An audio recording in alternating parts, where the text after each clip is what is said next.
Yo, Shalom, Shalom. This is the brother Shamak with the Great Millstone Cleveland branch, Cleveland, Ohio.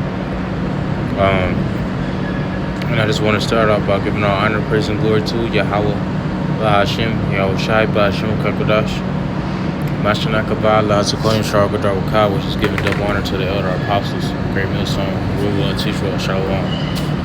And I just want to do a quick lesson while I'm on my break. You know what I'm saying? Dealing with, how the Lord got a chosen remnant. You know what I'm saying? And I want to start off with the book of 2nd Ezra, chapter 8, and verse 3. It says, "There be many created, but few shall be saved." Right?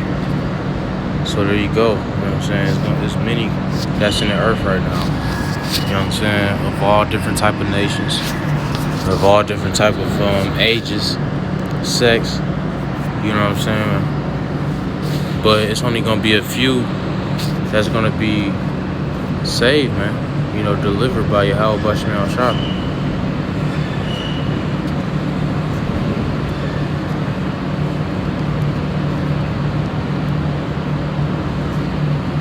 Right? Because the Lord is dealing. He deal with a small remnant. He always been like that. This is the book of 2nd Ezra, chapter 8. I really should have started at verse 1. It says, "And he answered me, saying, The Most High have made this world for many." Right? Because the path of this world is broad. You know what I'm saying? But the path that you're supposed to be on, the path that you gotta be on in order to be delivered, is narrow. Right? It says, "And he answered me, saying, The Most High have made this world for many, but the world to come for few." Right? Because the world to come is going to be inherited by Yahweh Shai and the elect. Right? The world that's coming is going to be for few. The world that's coming ain't going to be for Esau and these heathen. You know what I'm saying? These heathen going to have a portion of land or whatever in the kingdom. You know what I'm saying? But Esau ain't. You know what I'm saying? And the kingdom is going to be ruled by the Israelites. Right?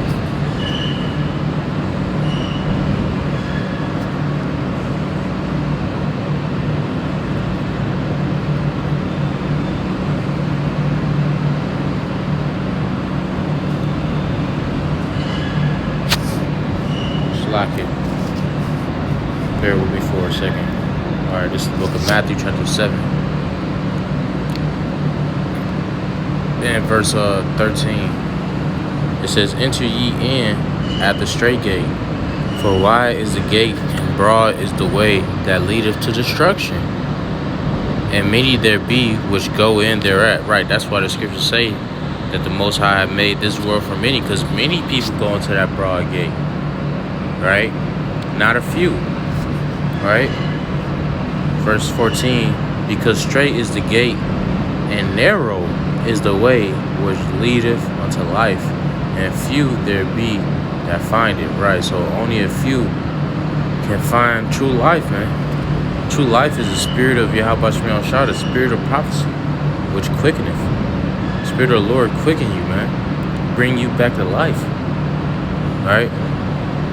And let's go to 2nd Ezra 7. And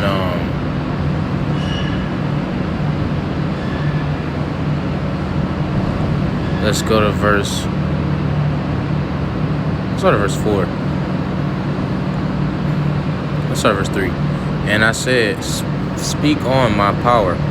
Then said he unto me, The sea is set in a wide place, that it might be deep and great. But put in case the entrance were narrow and like a river." Right? So we trying to get to the kingdom. You know what I'm saying? But the entrance is a narrow path, like we just read in Matthew the 7th chapter. It says, "Who then could go into the sea to look upon it and to rule it?" Right? Because when you read Luke the 12th chapter, the scriptures talk about how you're gonna trade your talents in. The Lord is gonna allow you to trade your talents into this business for 5 cities, 10 cities, etc. Right? It says, and to rule it, if he went not through the narrow, how could he come into the broad? Right, so if you don't go through that narrow path, how you gonna go, you know what I'm saying, how you gonna make it into the kingdom? You know what I'm saying? Because the kingdom is gonna, we ain't looking for the broad way, you know what I'm saying, that's of this world. We looking for the broad way that's in the kingdom, man. You know what I'm saying? In the kingdom, we ain't gonna have to suffer a narrow path. You know what I'm saying? You're gonna be able to go wherever you want. Literally, other universes, planets, you know what I'm saying? We ain't gonna be limited to this bullshit ass, you know what I'm saying, rulership under these devils, you know what I'm saying?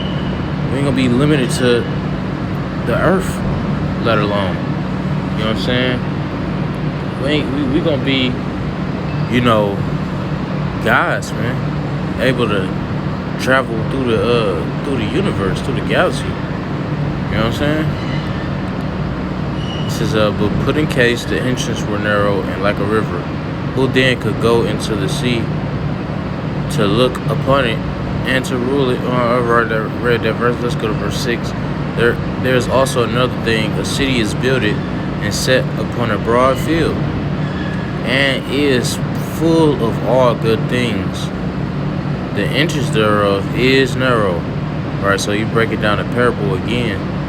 You know what I'm saying? Different words. It says the entrance thereof is narrow and is set in a dangerous place to fall. Right, so it's a dangerous walk to get into this kingdom. It ain't gonna be easy. It ain't gonna be friendly. It ain't gonna be, you know what I'm saying, you know, all hugs and kisses. This is great millstone. This is, you know, it's gonna be, you know, it's gonna be challenges.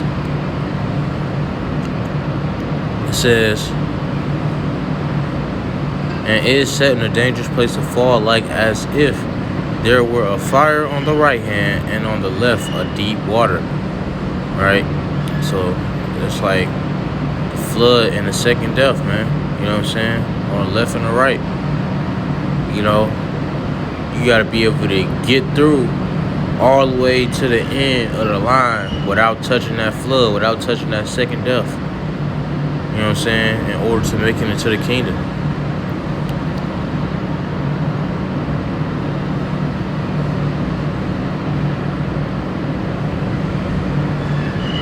It says,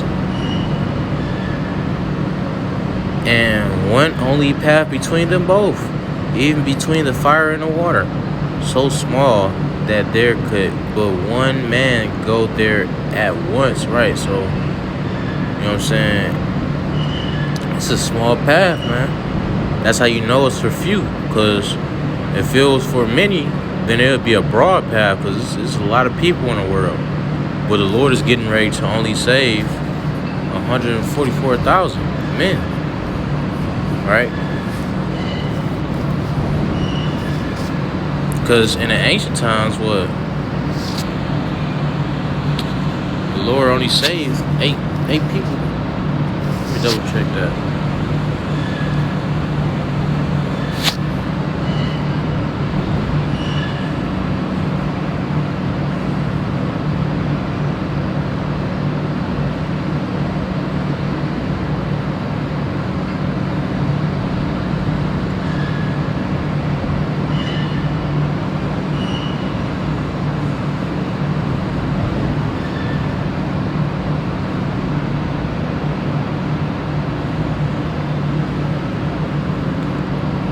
Matthew 24 and 37. But as the days of Noah were, so also shall the coming of the Son of Man be. Alright? So, just how it was during the time of Noah. Let me see.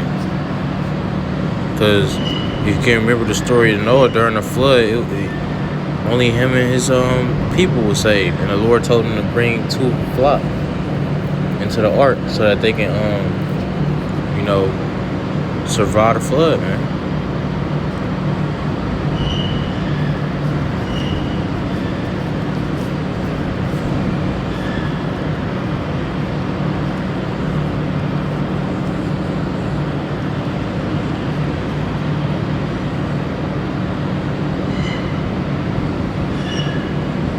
Yep, it was 8. It was 8 people.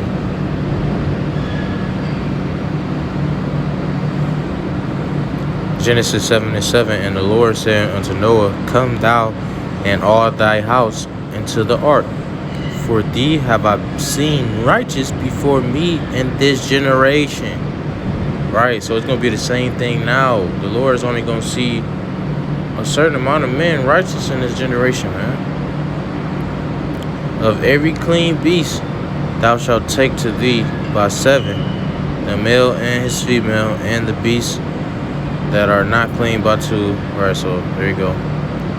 He had told them to bring the animals on there so that they can stay alive and repopulating the earth when everything is over with.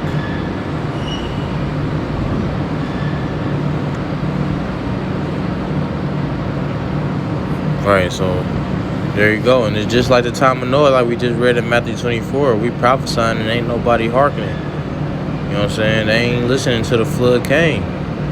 You know, so we're not forcing anybody into this work. You know what I'm saying? This is for the elect, strictly. Right? But,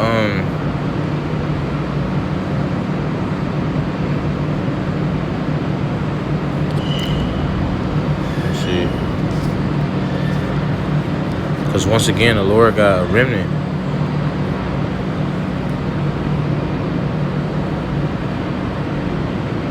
This is the book of Matthew, chapter 15, verse 24.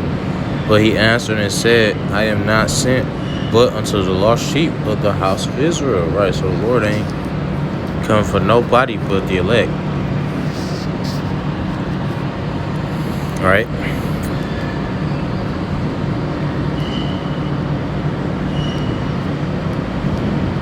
Let's see.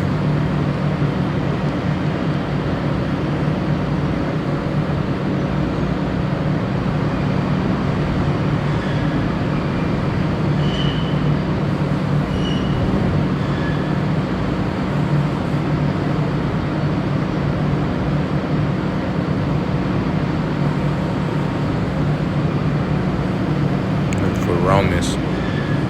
Bear with me for a second.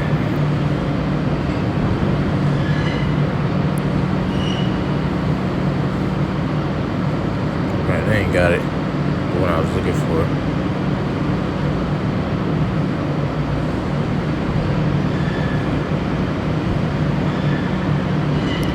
Yeah, they ain't got the one I was looking for.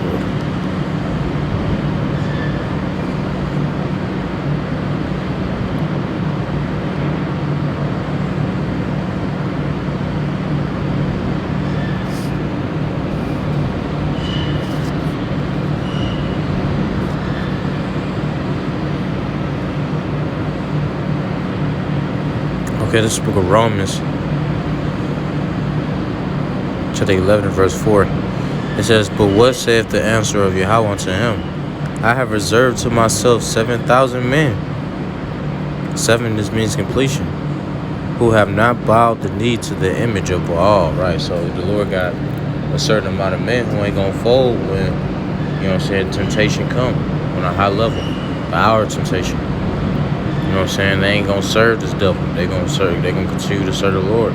Because eventually you're gonna have to make a decision where you're gonna serve mammon, you're gonna serve Yahweh or mammon. You can't choose both.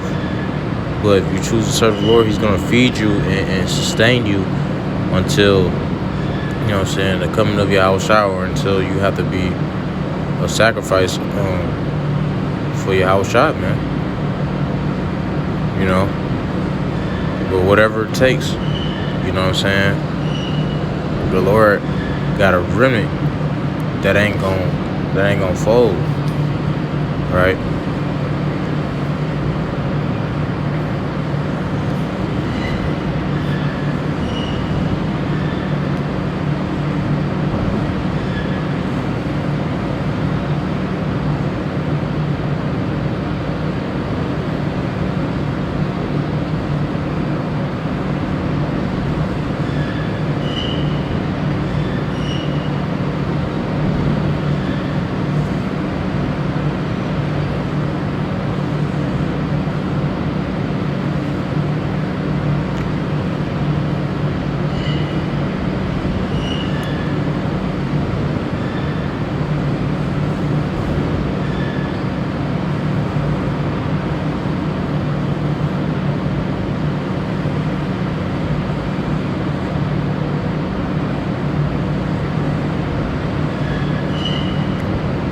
We're going to close out.